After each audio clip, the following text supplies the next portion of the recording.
Fëmijët janë bekim nga Zoti dhe ardhja atyre në jetë, qoftë djalë apo vajzë, është e mirë se ardhur në çdo familje. Roseta dhe Geraldo janë një çift i ri nga Tirana dhe po prisnin me padurim që familja e tyre e re të bekohej me një fëmijë. Por, për çudinë e çiftit, Roseta nuk solli në jetë një fëmijë, as dy, por plot 4 fëmijë, 3 djemë dhe një vajzë. Ky ishte një lajm i bukur, por aq edhe i papritur për familjen që u shtua menjëherë me 4 pjesëtar të rinj. Mjekët e maternitetit u shprehën se lindja ishte normale, fëmijët gëzojnë shëndet të plot, njëkohësisht edhe nëna e re është në gjendje të mirë. Në Shqipëri është një shprehje, çdo fëmijë që vjen në jetë sjell mbarsinë me vete.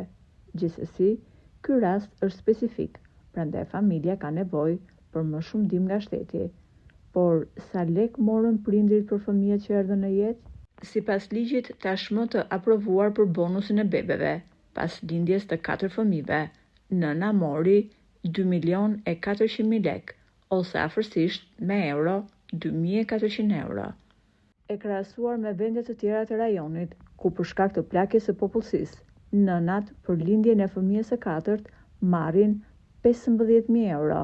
E në këtë rast, të krahasuar me vendet e rajonit, çifti shqiptar ka marrë një shumë tejet minimale.